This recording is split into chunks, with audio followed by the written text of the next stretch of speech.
الحمد للہ رب العالمین والصلاة والسلام علی اشرف الانبیاء والمرسلین وعلی آلہ واصحابہ اجمعین، اما بعد، اعوذ باللہ من الشیطان الرجیم، بسم اللہ الرحمن الرحیم۔ ان الذین یؤذون اللہ ورسولہ لعنہم اللہ فی الدنیا والآخرہ وأعد لهم عذابا مہینا۔ صدق اللہ مولانا العظیم۔ آج کا دن اسلامی تاریخ کا سب سے اہم ترین دن ہے، یوم عاشور۔ جب سے یہ کائنات معرض وجود میں آئی، اس دن کو ایک اہمیت حاصل ہے، اور 61 ہجری کے واقعے کے بعد اس دن کی اہمیت مزید بڑھ گئی۔ جب رمضان کے روزے فرض نہیں تھے تو عاشور کا روزہ رکھا جاتا تھا، اور یہ عند اللہ فرض تھا۔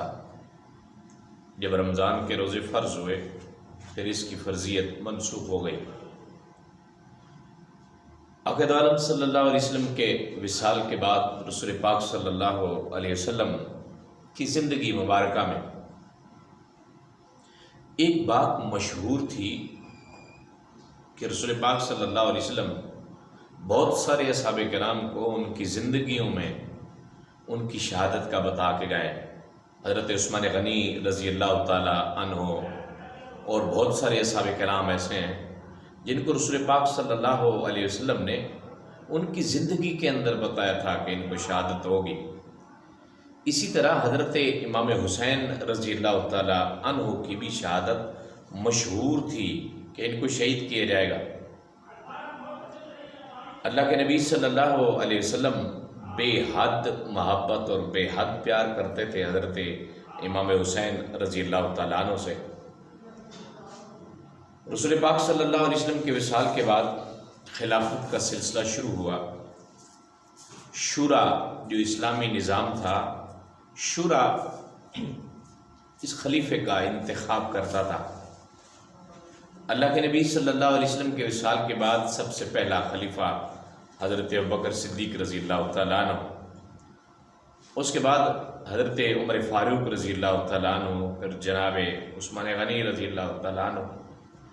اس کے بعد عنہ کے دور میں بھی بہت سارے کوفہ کے لوگ حضرت امام حسین رضی اللہ تعالیٰ عنہ کو خطوط لکھتے تھے کہ ہمیں امیر بنا دیا جائے، ہمیں امیر بنایا جائے، آپ ہمارے امیر بنے۔ حضرت امام حسین رضی اللہ تعالیٰ عنہ کو امارت کا شوق نہیں تھا، وہ امیر نہیں بننا چاہتے تھے۔ اس کے بعد الغرض حضرت عبداللہ بن زبیر اور حضرت امام حسین رضی اللہ تعالیٰ عنہ نے مدینہ کو چھوڑ دیا اور مدینہ سے مکہ آ گئے۔ یہ 4 شعبان کا واقعہ تھا۔ اس کے بعد جب مکہ آئے تو مکہ میں اصحاب رائے، اصحاب کرام جو تھے، بڑے بڑے جلیل القدر اصحاب کرام، انہوں نے آپ کو مشورہ دیا کہ آپ نہ جائیں، مکہ نہ چھوڑیں، آپ مکہ میں رہیں، مضبوط رہیں گے۔ اگر آپ کو خلافت کا شوق ہے تو ہم لوگوں کو اکٹھا کرتے ہیں، وہ آپ کی بیعت کریں گے۔ تو جناب امام حسین رضی اللہ تعالیٰ عنہ نے کہا نہ، میں کوفہ جاؤں گا، عراق۔ حضرت عبداللہ ابن عباس رضی اللہ تعالیٰ عنہما سب سے زیادہ مضر تھے کہ آپ رکیں یہاں، لیکن آپ نہیں رکے، آپ چلے گئے، عراق پہنچے، اور عراق میں حالات ہی تبدیل تھے۔ عراق کے لوگ، کوفہ کے لوگ مشہور تھے بے وفائی میں، کوفی لا یوفی مقولہ ایک مشہور ہے، اور کوفہ کے لوگوں نے مولا مرتضیٰ رضی اللہ تعالیٰ عنہ کے ساتھ وفا نہیں کی تھی، جناب امام حسن کے ساتھ وفا نہیں کی تھی۔ بہت سارے اصحاب کرام یہ لفظ کہتے تھے کہ آپ دیکھیں کوفہ جا رہے ہیں، کوفہ کے لوگوں کے رویے آپ کے بھائی جان کے ساتھ اور آپ کے والد کے ساتھ یہ ہیں، آپ کیوں جاتے ہیں؟ اس کے باوجود اللہ کو یہی منظور تھا، آپ میدان کربلا میں جا پہنچے۔ آگے ہزاروں کا لشکر عبید اللہ بن زیاد نے تشکیل دیا تھا، اور یہ لشکر حضرت امام حسین رضی اللہ تعالیٰ عنہ کے خون کا پیاسا تھا۔ حضرت امام حسین رضی اللہ تعالیٰ عنہ نے وہاں جا کے 3 باتیں رکھیں۔ ایک بات یہ کہ مجھے واپس جانے دو، میں واپس چلا جاتا ہوں، مکہ یا مدینہ یا زمین کے کسی کونے میں، چلا جاتا ہوں، میں جنگ نہیں کرتا۔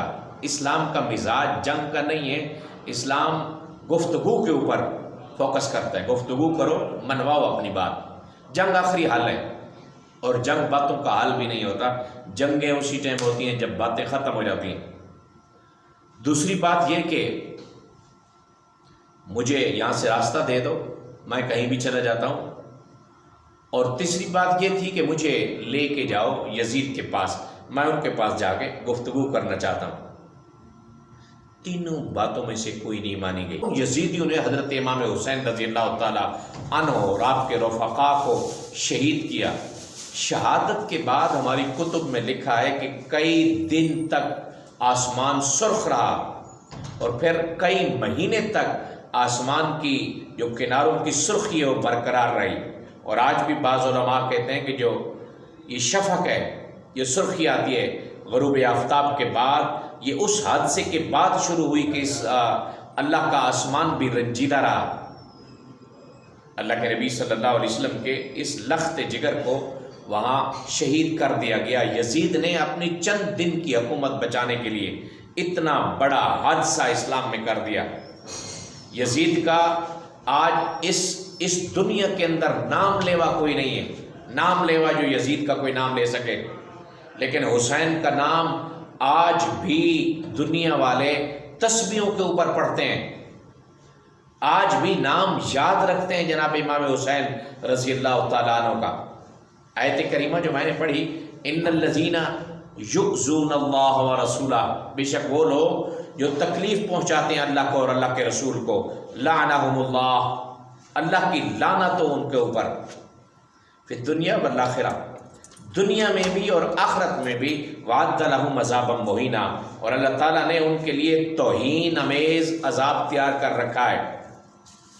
جس زمانے میں بے رہ روی کے زمانے میں بلا تحقیق باتیں کی جاتی ہیں، اس زمانے میں بھی بعض بدبخت لوگ ایسے ہیں جو کہتے ہیں 2 شہزادوں کی لڑائی تھی، بس ہو گئی۔ حضرت امام حسین رضی اللہ تعالیٰ عنہ کو یزید کے ساتھ اگر ملاتے ہیں تو یہ آپ کی قسم پرسی بھی ہے اور بدبختی بھی ہے۔ حضرت امام حسین رضی اللہ تعالیٰ عنہ وہ شخصیت جس نے لب رسول چوسے، جن کی وجہ سے رسول پاک صلی اللہ علیہ وسلم کے سجدوں میں طول تھا، رسول پاک صلی اللہ علیہ وسلم کی پشت کے اوپر سوار ہو جاتے تھے، رسول پاک صلی اللہ علیہ وسلم ان کے لیے ممبر چھوڑ دیتے تھے خطاب کرتے ہوئے۔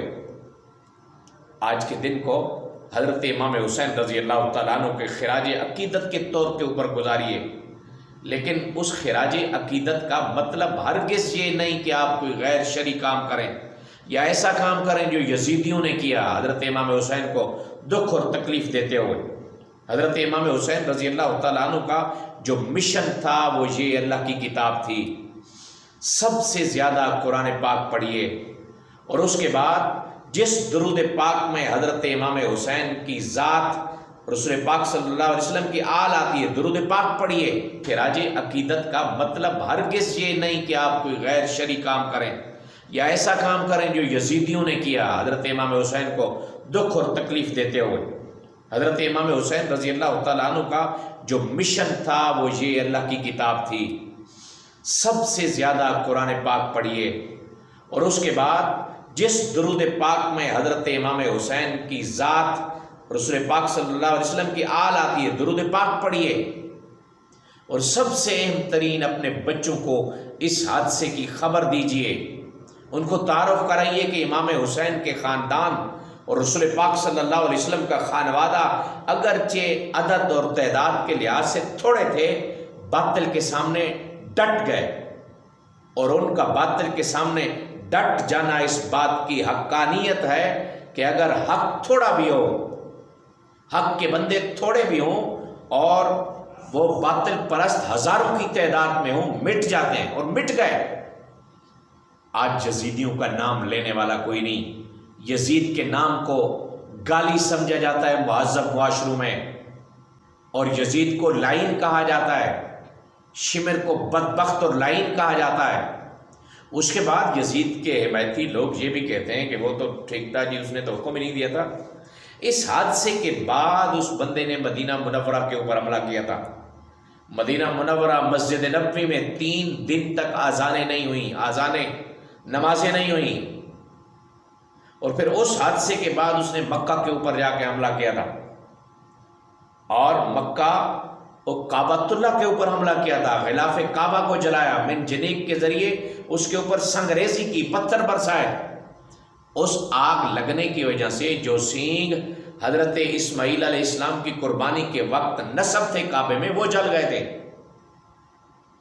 باطل کو دفاع کرتے ہوئے آپ کو لاکھوں دلیلیں چاہیے، لاکھوں دلیلوں کے باوجود بھی آپ کا دلیلوں کا اتنا بڑا پہاڑ دھڑم ہو جاتا ہے، اس لیے کہ حق کے سامنے کوئی شے نہیں ٹک سکتی۔